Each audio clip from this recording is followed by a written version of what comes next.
श्री सूत जी महाराज सुनाते हैं, नैमिषारण्य बड़ी पावन धरती जो कथा की भूमि है। यद्यपि सभी भूमि एक समान है, अखंड भूमंडल है, परंतु अखंड भूमंडल होते हुए भी भिन्न भिन्न भूमियों का अपना महत्व है और प्रभाव है।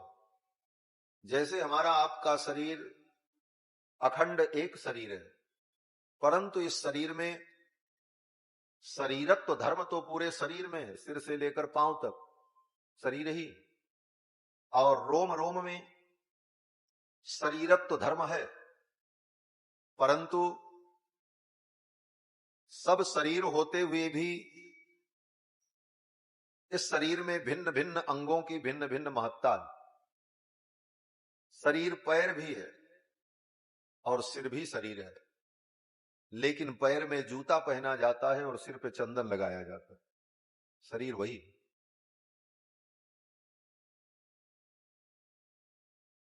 जब किसी का पूजन किया जाता है तो किसी का हाथ धो करके अथवा उसकी नाक धो करके चरणामृत नहीं लिया जाता, चरण धो करके चरणामृत लिया जाता। उस प्रसंग में, उस विधा में चरण की महिमा। इसी प्रकार ये अखंड भूमंडल एक है, अनेक अरण्य हैं, अनेक ऊसर हैं, 4 धाम हैं और अनेक ग्राम हैं। इस प्रकार से भारतवर्ष की भूमि में अनेक पवित्र तीर्थ हैं और तत्त तीर्थों की अपनी अपनी महिमा है। इसी क्रम में नैमिषारण्य की जो पावन भूमि है वो कथा की भूमि है। नैमिषारण्य की धरती ने जितनी कथा सुनी और जितनी कथा का वर्णन नैमिषारण्य की धरती में हुआ, उतनी कथा दुनिया में कहीं नहीं हुई। 88,000 शौनकादि मुनियों को समस्त पुराणों की कथा, रामायण की कथा श्री सूत जी महाराज ने नैमिषारण्य में सुनाया। तो नैमिषारण्य तपोभूमि है और कथा की भूमि है। वृंदावन प्रेम की भूमि है। वृंदावन धाम में कोई जीव जाए तो उस भूमि में प्रवेश करने मात्र से उसके अंदर प्रेम का प्रादुर्भाव हो जाता है। वृंदावन प्रेम की भूमि है। यत्र प्रविष्टो सकलोपि जंतु आनंद सच्चित घनताम उपैति। श्री प्रबोधानंद सरस्वती जी महाराज कहते हैं कि वृंदावन धाम की यह महिमा है कि यत्र प्रविष्टो सकलोपि जंतु, कोई भी जंतु हो अगर वृंदावन में प्रविष्ट हो जाए तो आनंद सच्चित घनतामुपैति, वो आनंद सच्चित घन हो जाता। क्यों? बोले वृंदावन के प्रभाव से और उस प्रेम भूमि के कारण नीरस हृदय में भी प्रेम उत्पन्न हो जाए भगवान के प्रति। काशी ज्ञान की भूमि।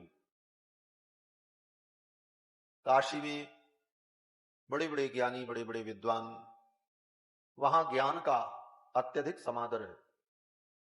अयोध्या ये वैराग्य की भूमि।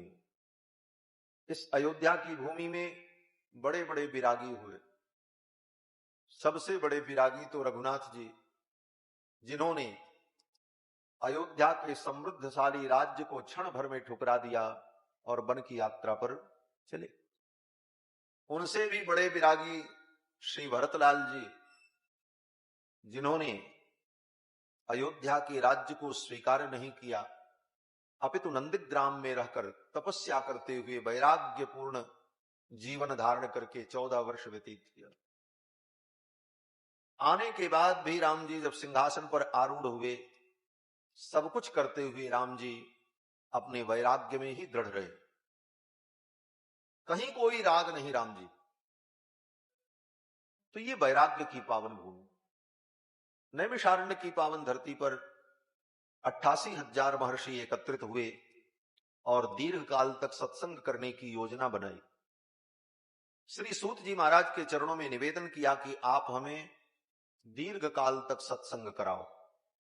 हमारा अधिक से अधिक समय सत्संग में बीते। क्यों? और कोई काम नहीं? तो मुनियों ने कहा काम तो बहुत है, लेकिन सत्संग के अतिरिक्त जो समय होगा वो समय व्यर्थ चला जाए। कलयुग के प्रभाव से अगर बचना है तो एक ही उपाय है कि हमारा समय अधिक से अधिक सत्संग में व्यतीत हो। सत्संग में रहने पर कलयुग का प्रभाव नहीं हो। बोले महाराज 24 घंटे हम सत्संग में कैसे रहेंगे? बोले सत्संग का मतलब केवल कथा ही नहीं होती। संतों के पास बैठना, श्रेष्ठ जनों के पास बैठना, भगवान की कथा सुनना, एकांत में रहने पर सतशास्त्र का स्वाध्याय करना, यह भी सत्संग। आप अकेले भी सत्संग कर सकते हो। अकेले कैसे सत्संग होगा? बोले जो अनेक दिव्य ग्रंथ हैं, रामायण, गीता, भागवत, पुराण, महापुरुषों के दिव्य प्रवचन, आख्यान, ऐसे दिव्य ग्रंथों को लेकर एकांत में स्वाध्याय करो। तो आप एकांत में जो स्वाध्याय कर रहे हो वो भी आपका सत्संग हो रहा, आप सत का संग कर रहे हो। उतनी देर आप कलयुग के प्रभाव से मुक्त रहो। कहने का तात्पर्य कि अधिक से अधिक समय हमारा सत्संग में, सद्विचार में, सच्चिंतन में रहे तो हम कलयुग के प्रभाव से, काम, क्रोध, लोभादि जो विकार हैं, इन विकारों से हम मुक्त रहते हैं। शौनक आदि मुनियों ने कहा कि भगवान आप यही नैमिषारण्य में हमें सत्संग कराएं, हमको कहीं जाना नहीं है। हम तो हजारों वर्षों के लिए संकल्प करके बैठ गए हैं, आप हमें कथा सुनाओ, हम अपने नित्य कर्म करेंगे, संध्या वंदन, पूजा पाठ, अग्निहोत्रादि कर्म, और उसके बाद जो समय बचेगा आपके पास बैठकर हम भगवान की मंगलमयी कथा श्रवण करेंगे। उन शौनकादि मुनियों के इस निवेदन को सूत जी महाराज ने स्वीकार किया और नैमिषारण्य में कथा सुनाई। शौनक जी ने प्रश्न किया कि भगवान संपत्ति से संपन्न हो सके। संयुक्त उत्तर, प्रश्न तो कई है। माया मोह निराशश्च वैष्णवैः क्रियते कथम, भगवान के भक्त माया मोह का निराश कैसे करते हैं? भक्ति ज्ञान विरागाप्तो विवेको वर्धते महान, भक्ति ज्ञान वैराग्य विवेक की वृद्धि कैसे होती है?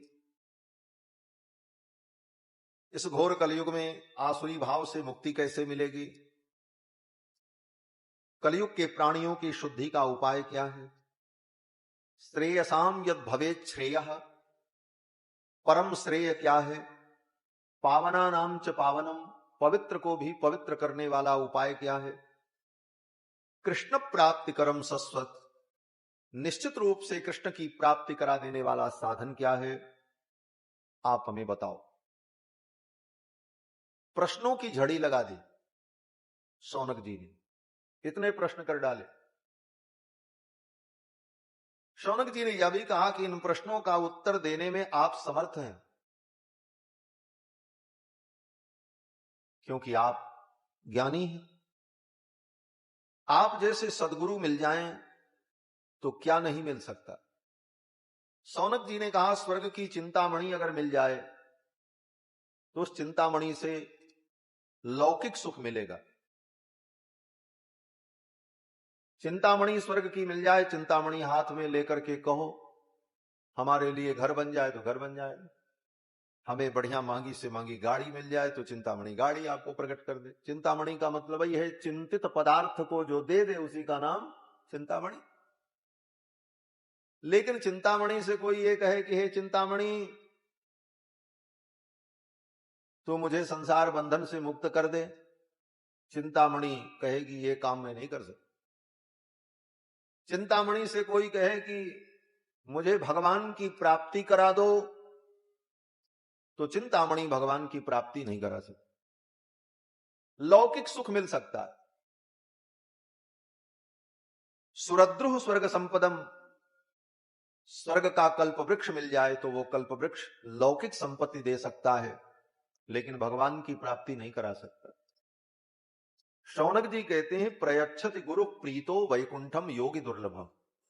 लेकिन गुरु अगर प्रसन्न हो जाए, प्रयच्छति गुरु प्रीतो वैकुंठम योगी दुर्लभम, अगर गुरु प्रसन्न हो जाए तो योगियों को दुर्लभ जो वैकुंठ है वो वैकुंठ की भी प्राप्ति करा देते हैं और वैकुंठ के अधिपति वैकुंठ नाथ से भी मिला देते हैं। ये गुरु की महिमा कही। इन शब्दों के द्वारा शौनक जी ने सूत जी का स्तवन किया, मानो उनकी स्तुति की। प्रश्न तो शौनक जी ने बहुत किया, लेकिन सब प्रश्न मिला करके एक ही प्रश्न बन जाएगा। भक्ति ज्ञान वैराग्य की प्राप्ति होने पर ही भगवान मिलेंगे, भक्ति ज्ञान वैराग्य की प्राप्ति होने पर ही मोह का नाश होगा, भक्ति ज्ञान वैराग्य की प्राप्ति होने पर ही हमारा शोधन होगा, शुद्धि होगी। सारे प्रश्नों का एक ही प्रश्न में पर्यवसान अगर मान लिया जाए तो प्रश्न यही है कि भक्ति ज्ञान वैराग्य का संवर्धन कैसे हो हमारे जीवन में। और इसी को ध्यान में रखकर सूत जी महाराज उत्तर देते। सूत जी ने कहा, हे मुनियों, आपने बहुत सुंदर प्रश्न किया। काल रूपी ब्याल के मुख के जो ग्रास बने हुए हैं, ऐसे प्राणियों के दुख की निवृत्ति के लिए श्रीमद्भागवतम शास्त्रम कलौ कीरेण भाषितम, श्रीमद्भागवत रूपी शास्त्र को कलयुग के प्रारंभ में सुखदेव भगवान ने सुनाया है, वो मैं तुम्हें सुनाऊंगा। इसकी महिमा क्या है? तो सूत जी कहते हैं, जन्मांतरे भवेत पुण्यम तदा भागवतम लभेत। जन्मांतर में जिसने पुण्य किया है उसी को भागवत की कथा सुनने को मिलेगी, वही भागवत सुन पाए। जो पुण्यात्मा नहीं है वो भागवत नहीं सुन पाए, और सुनेगा भी तो भागवत के नाम पर नौटंकी सुनने को मिल जाएगी। आज देश में भागवत के नाम पर बड़ी बड़ी नौटंकी हो रही। श्रीमद् भागवत महापुराण के 2 श्लोक का भी शुद्ध उच्चारण जिसके द्वारा संभव नहीं है, वह भी श्रीमद् भागवत महापुराण की कथा सुना करके लोगों को वैकुंठ पहुंचाने का रास्ता बता रहा है। ये सब कलयुग का कुप्रभाव है। ऐसी स्थिति में यही बात समझने योग्य है कि अगर हमारा पुण्य होगा तभी हमें भागवत सुनने को मिलेगी। अगर हम पुण्यात्मा हैं तो भागवत के शुद्ध स्वरूप को हम जान पाएंगे और भागवत को श्रवण कर पाएंगे, और भागवत सुन करके हम भागवत हो जाएंगे। ये भागवत सुन करके हमें भागवत होने की आवश्यकता है। आप कहोगे भागवत मतलब पोथी हम बन जाए, बोले पोथी बनने की बात हम नहीं कर रहे। भागवत का मतलब भगवान के भक्त, भगवान के भक्त को भी भागवत कहा जाता है। और भगवान के द्वारा जिस शास्त्र का प्रणयन किया गया उस शास्त्र को भी भागवत कहा जाता है। तो इसका नाम भागवत इसलिए है कि भगवता प्रोक्तम भागवतम, भगवान ने सर्वप्रथम इस शास्त्र का उपदेश किया ब्रह्मा को, फिर ब्रह्मा के रूप में भगवान ने ही भागवत शास्त्र का उपदेश किया नारद जी को, फिर नारद जी के रूप में भगवान ने ही इस शास्त्र का उपदेश किया वेदव्यास जी को, फिर वेदव्यास जी के रूप में भगवान ने ही शास्त्र का उपदेश किया सुखदेव जी को, और फिर सुखदेव के रूप में भगवान ने ही ये कथा सुनाई राजा परीक्षित को। श्रीमद्भागवत के वक्ता भगवान है। इसीलिए श्रीमद्भागवत की पीठ पर बैठकर जो भागवत का उपदेश करे, भागवत का आख्यान करे, उतनी देर उसे भगवत रूप ही समझना चाहिए कि भगवान के द्वारा ही हम कथा सुन रहे हैं, क्योंकि इसका नाम भागवत है। भगवता प्रोक्तम भागवतम, भगवान ही इसके वक्ता हैं, इसलिए भगवता प्रोक्तम भागवतम। इस भावना से कथा श्रवण करनी चाहिए। बोले जैसे आप जब कहीं यात्रा करते हैं तो ट्रेन में आपके लिए जो सीट तय की गई है उस सीट पे आप बैठते हैं, उस सीट पे बैठकर आप सुखपूर्वक यात्रा करते हैं, लेकिन कभी भी आपके मन में यह भाव नहीं आता कि यह सीट मेरी है। आप जानते हैं कि बस उतनी दूर तक मेरी है, स्टेशन आने के बाद हमको छोड़ देना, उसके प्रति कोई आपकी आसक्ति नहीं होती। जब स्टेशन पर आकर के उतर जाते हैं तो उसे भूल जाते हैं कौन सी ट्रेन थी, कौन सी सीट थी, कोई मतलब नहीं।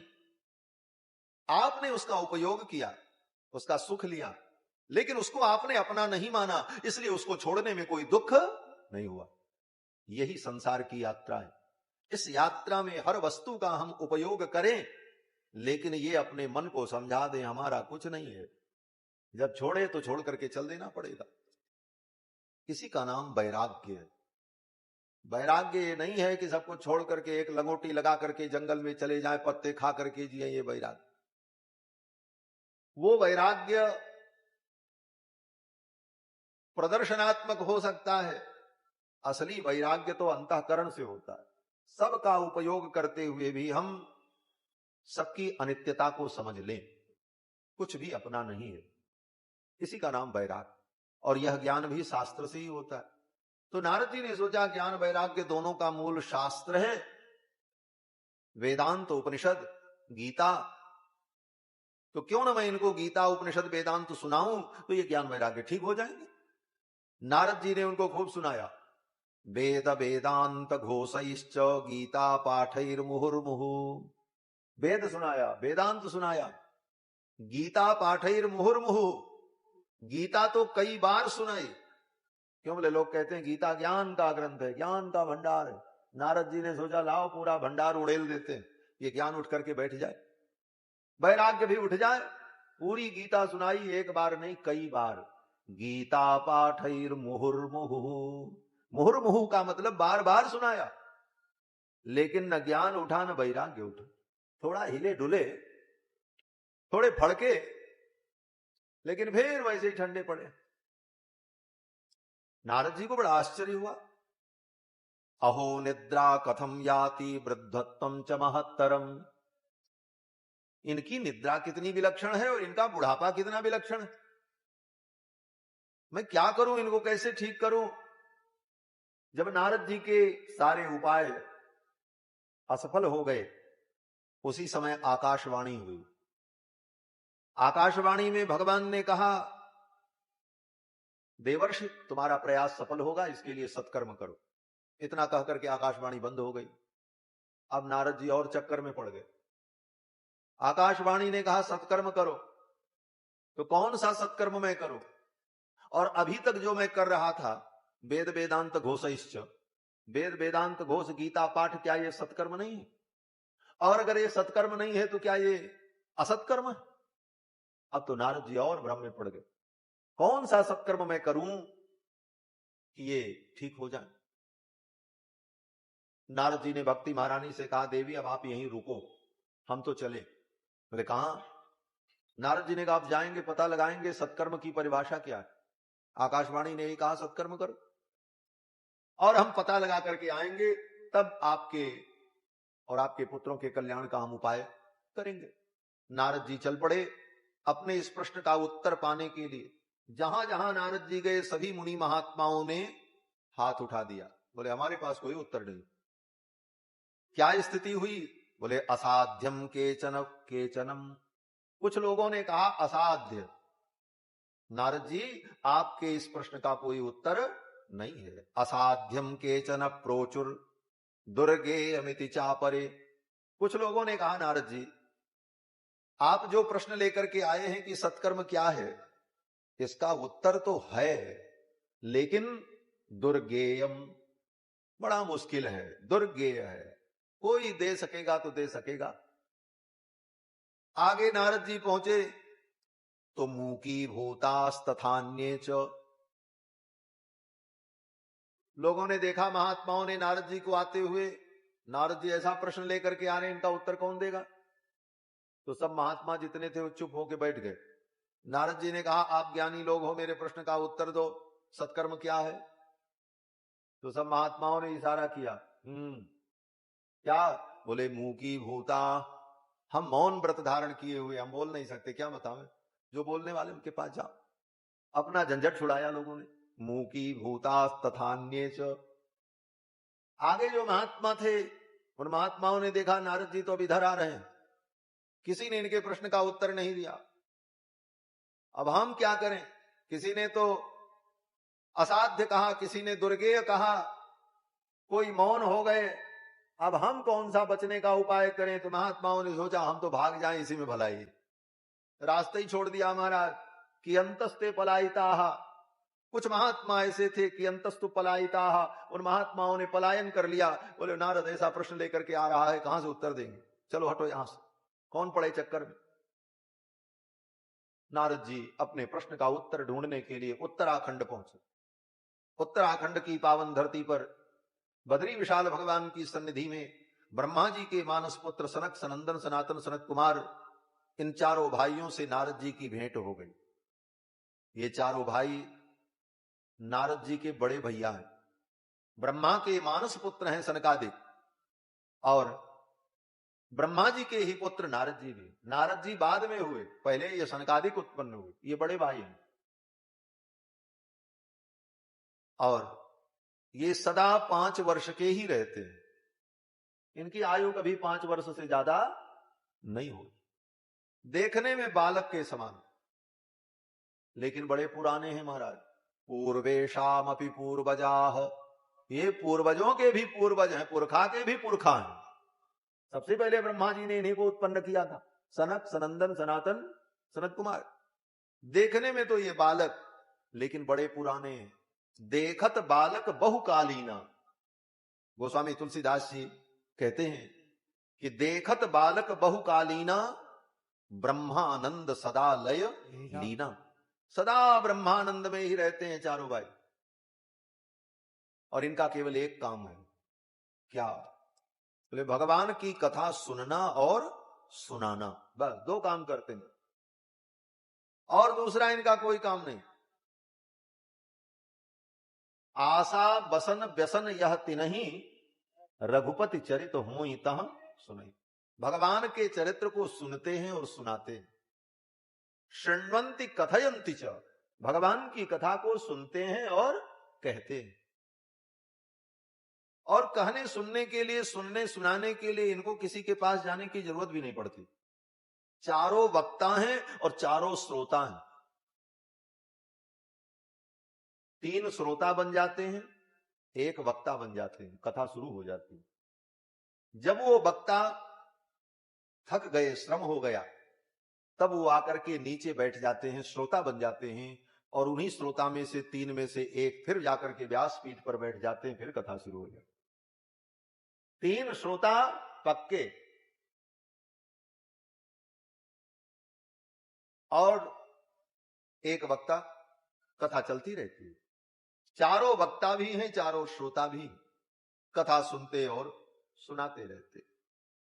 वक्ता जब थक जाए, श्रम हो जाए, तो सुनने के लिए बैठ जाते। क्यों? बोले भगवान की कथा सुनाने वाले को तो श्रम होता है, लेकिन सुनने वाले को, बोले सुनने वाले को विश्राम मिलता है। विश्राम स्थानम एकम कविवर वचसाम पावनम पावनानाम। भगवान की कथा जीव को विश्राम देती है। विश्राम स्थानम एकम, विश्राम का एकमात्र स्थान भगवान की कथा है, भगवान का गुणानुवाद है। तो थक जाएं तो आकर के कथा सुनने लग जाएं, विश्राम मिलता। ये चारों भाई मिल गए नारद जी को। नारद जी ने अपनी समस्या बताई। सनकादिकों ने कहा, अरे तुम्हारे प्रश्न का तो उत्तर बड़ा सरल है। बोले क्या उत्तर है? बोले सतकर्म सूचको नूनम ज्ञान यज्ञ स्मृतो बुधैहि। ज्ञान यज्ञ ही सबसे बड़ा सत्कर्म है, और वो सत्कर्म आप करो, ज्ञान वैराग्य ठीक हो जाए। नारद जी ने कहा ये सत्कर्म कैसे होता है, ये ज्ञान यज्ञ कैसे होगा? तो सनकादिकों ने कहा श्रीमद्भागवतालाप सतु गीत शुकादि भी। सुखदेव जी ने जो भागवत सुनाई है, उसी भागवत का अनुष्ठान करो और भागवत की पावन कथा सुनाओ, यही सत्कर्म है। और यही ज्ञान यज्ञ है। इस सत्कर्म से ज्ञान वैराग्य भक्ति तीनों ठीक हो जाएंगे। नारद जी को संदेह हो गया। नारद जी ने कहा भागवत तो वेद रूपी वृक्ष का फल है, भागवत तो वेद रूपी वृक्ष का फल है। निगम कल्प तरोर गलितम फलम शुक मुखाद अमृत द्रव संयुतम पिबत भागवतम रसमालयम। तो ये भागवत तो वेद रूपी वृक्ष का पका हुआ फल है।